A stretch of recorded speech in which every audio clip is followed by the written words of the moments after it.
Hi, I'm Chris Cuomo, and welcome to our Primetime webcast, a look at one of the most shocking experiments of the last 50 years, literally. Imagine this scenario. You go to a prestigious university to participate in a learning and memory experiment. When you arrive, you discover that the teaching instrument is this machine, which seems to give electroshocks to a man on the other side of the wall. As you move up the scale, he begins to scream out in pain. The experiment requires that you continue. The experimenter pressures you to go on. Would you agree to continue? That's all. 45 years ago, Dr. Stanley Milgram came up with this experiment to test whether people would blindly follow the orders of an authority figure. He found that 2/3 of his subjects were willing to give the most dangerous shock on the machine. We teamed up with Dr. Jerry Berger, a social psychologist at Santa Clara University in California, to see whether people have changed since then. Wrong. 90 volts.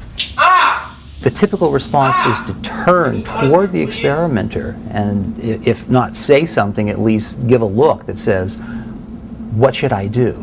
In our new experiment, how many people would agree to follow the orders of an authority figure? Ow. That's incorrect. 39-year-old Troy Shasker is an electrician. He's been paid $50 to participate and told that the money is his to keep even if he quits the experiment early. He's worried about the dangers of the electroshock machine. Wow. I don't think I should shock him that hard if he really does screw up. That's a severe shock there. Yeah, there are 25. I could just go get my shotgun. There are 20. In the room next door, Troy watches as the learner gets strapped into his chair and really gets nervous once he hears him say this. I should probably bring up, a couple of years ago at Kaiser, they diagnosed a mild heart condition. I'm really not too worried about it. It's not that serious. But Well, you should know that while the shocks that we'll be using today may be painful, they're not dangerous. Okay? Milgram intended that scripted exchange to set up a conflict in the subject's mind, a choice between the health of the learner and the authority of the experimenter. Number 1. Then the test begins. Blue, boy, girl, grass, hat. The learner must decide which of the 4 words is the correct match. At first, everything goes smoothly. Correct.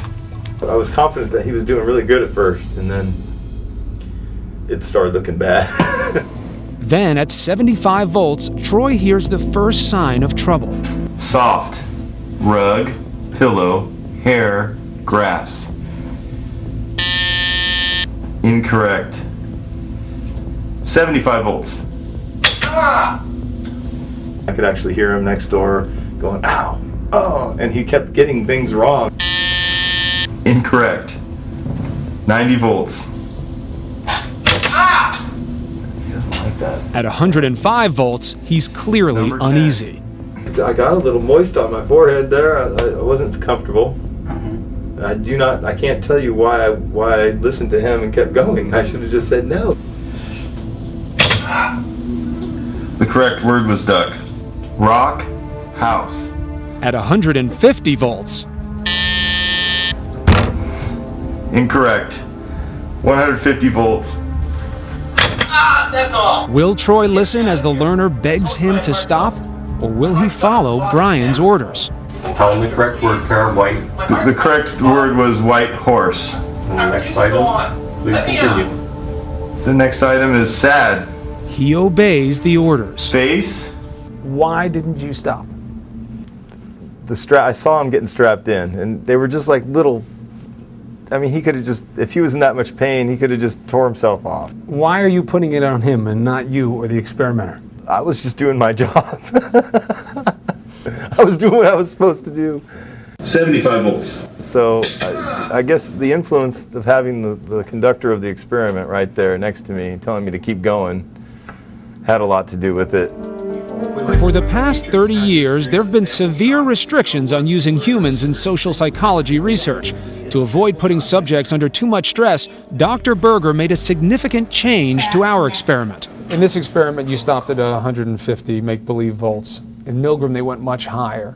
We stopped for ethical reasons. We couldn't put people through the agony that Milgram's participants went through. I told you I had heart trouble. My heart's starting to bother me now. Are there clues that indicate whether certain people might be more compliant with authority? Wrong. 90 volts. When you were watching, how good were you at guessing, oh, this person may go or this may not? It was impossible to tell. I tried to guess. I tried to look for signs, body language, anything to try to guess who's going to continue and who's going to stop. And that tells me that it's not that there are certain kinds of people who are obviously different from the rest of us. It tells me that probably all of us are capable. Thanks for watching our Primetime webcast, and be sure to watch again next week at abcnews.com. I'm Chris Plummer.